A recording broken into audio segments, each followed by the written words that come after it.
So, guys, welcome to the second part of Financial Management, Chapter 1. So, we'll start with the objectives of financial management.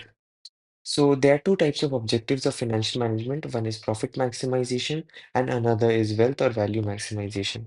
Profit maximization basically refers uh, the ability of a business to generate profits by maximizing the profits over a short period of time. But this type of objective is quite risky in general because it demands a business to take lots of risky propositions, and also if some of the propositions do not work in favor of the business, it can lead to bankruptcy, liquidation of the business, and thus shutting down operations of the business, closing the doors of the business, etc. So, right. And another objective of financial management is wealth or value maximization. This is basically long-term objective of the business in which the business basically focuses on improving the value or increasing the value rather, increasing the value to the investors by increasing the market price of the share and creating long-term wealth for the investor. So this is the two objective of financial management.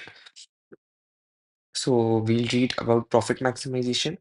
This type of objective cannot be the sole objective of the company. It is a limited objective. This is a key point. So the first point is the term profit is vague. It does not clarify what it means.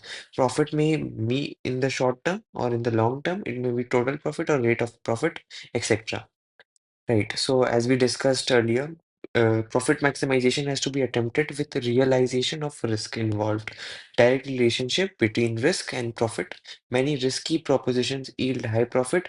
Higher the risk, higher the possibility of profits. If profit maximization is the only goal, then the risk factor is altogether ignored. This implies finance manager will accept highly risky proposals if if they give high profits. So, right, we have already discussed that that a proposal, if it is very risky, it is capable of generating a higher return as compared to a proposition which is not, which is defensive or less riskier, right? So, profit maximization, let's go to the third point. Profit maximization as an objective does not take into account the time pattern of returns. Proposal A may give a high amount of profits as compared to Proposal B, yet if the returns of Proposal A become to flow, say 10 years later, Proposal B may be preferred as it may have a lower profit, but returns flow more early and quick, right?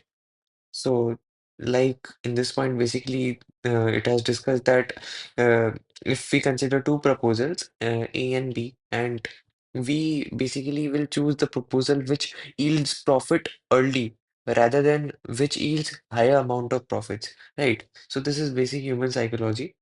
Right. So profit maximization as objective is too narrow. It fails to take into account consideration, social consideration, as also the obligations to various interests of workers, consumers, society, as well as ethical trade practices. Move forward. Value creation or wealth maximization theory, right? So wealth is PV of benefits minus PV of cost, present value of benefits minus present value of cost.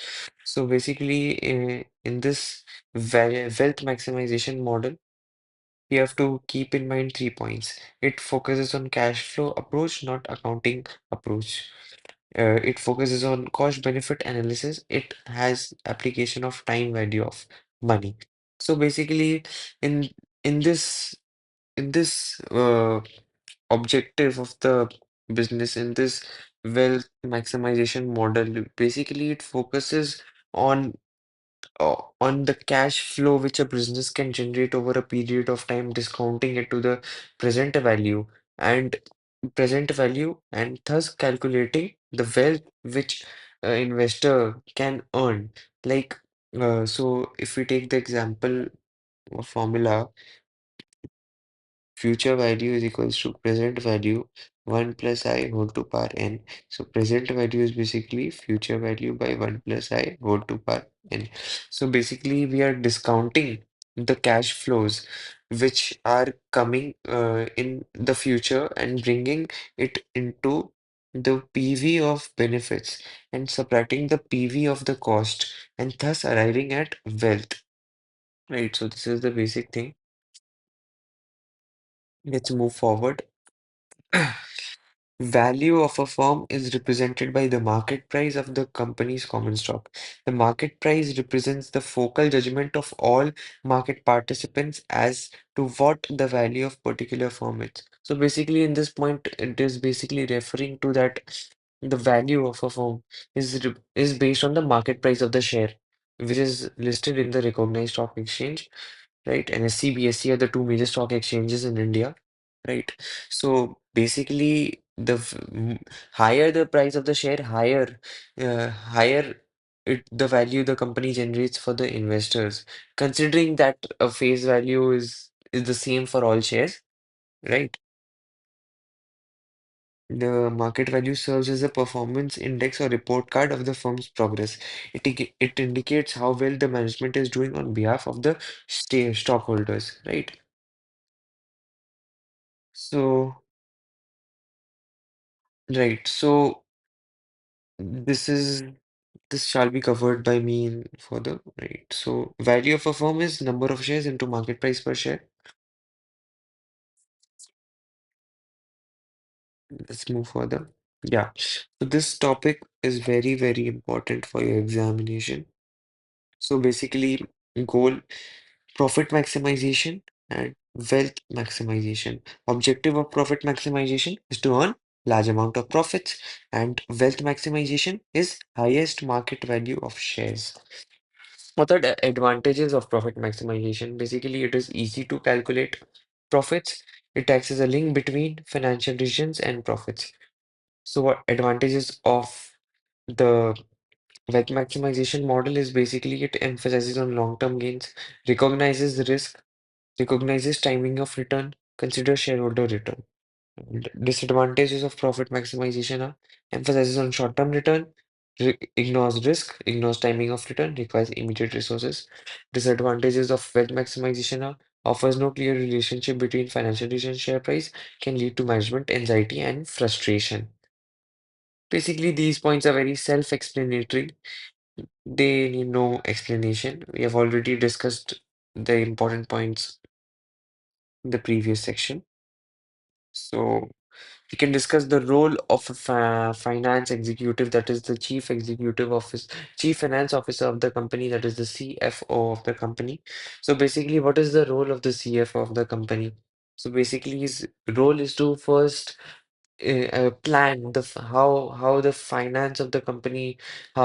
First step is basically is to plan and analyze how the how to allocate the funds which a company shall procure from various sources and allocate the funds into working capital fixed capital requirements, right? So this is the first and very most important job of the CFO.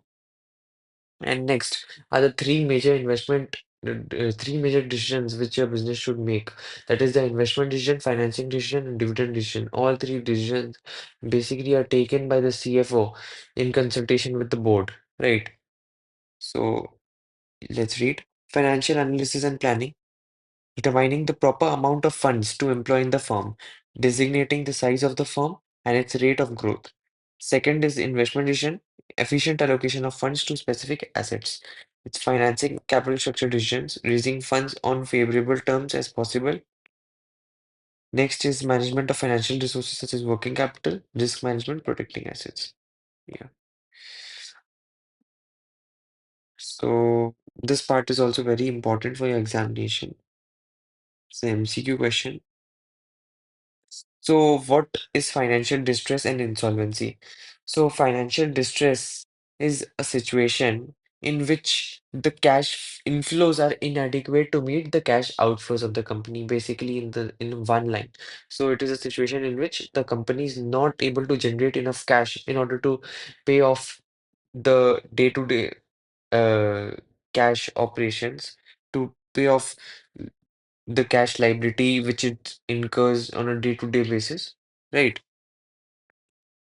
So there are various factors like price of the product, service, demand, price of inputs, raw material, labor, which is to be managed by an organization on continuous basis.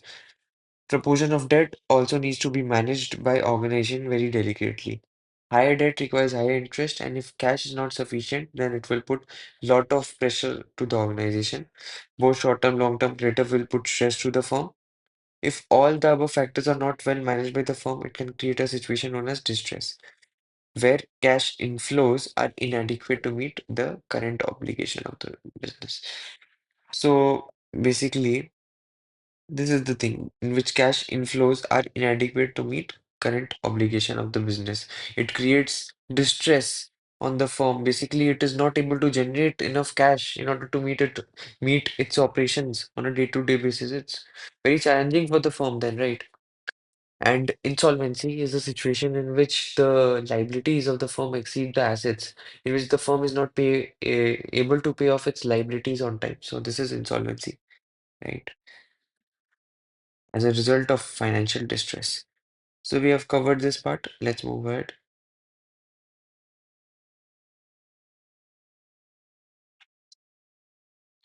Right. So we come to the last part of the chapter, that is agency problem and agency cost.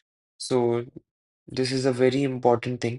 So basically, I'm giving you a brief idea of what happens. Basically, the shareholders, who are the owners of the company, appoint a set of person known as board of directors to manage the company. So basically, instead of the owner manager himself managing the company, he basically appoints a set of people to manage the company on his behalf and pays the remuneration to them, right? So there is a chance that the board board of directors place their personal gain over the over the interest of the shareholders of the company. So basically, this creates agency problem and also need of monitoring this problem, which leads to incurrence of agency costs. So this is the brief idea of this portion. So yeah, so let's give it a reading. Though in sole proprietorship firm partnership, owners participate in management, but in corporates, owners are not active in the management. So there exists a separation between owner shareholders and managers, right? So basically, managers should act in the best interest of the shareholders, but in reality, manager may try to maximize the individual goals. So there is a principal agent relationship between manager owners known as agency problem. There's a chance that managers may place their personal goals ahead of the goals of the owners. Leads to agency cost. Agency cost is additional cost borne by the shareholders to monitor manager and control their behavior. Four types: monitoring, bonding, opportunity, and structuring. So this is the basic thing of the chapter. We have completed the chapter, the first chapter, and let's now just do the MCQs. Focus of financial management is concerned with decision related to financing, investing, dividend, all of the above. Main objective of FM is to maximize shareholders' wealth. Shareholders' value maximization model holds that primary goal is to maximize market value. Wealth maximization approach is based on concept of cost benefit, cash flow, time value, all of the above. Management of all matters relating to organization finance is called financial management. Which of the following is disadvantage of having shareholders' wealth maximization goals?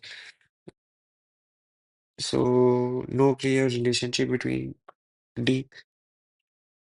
Most important goal of FM is wealth maximization. Has to take careful decision in respect of all of the above. Early history, important issue was liquidity.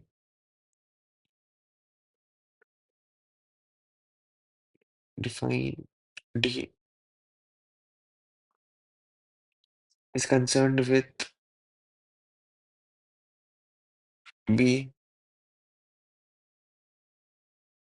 and the last one is which of the following need not be followed by finance manager for measuring maximizing shareholders' wealth. Need not be followed. Cost benefit accounting profit analysis.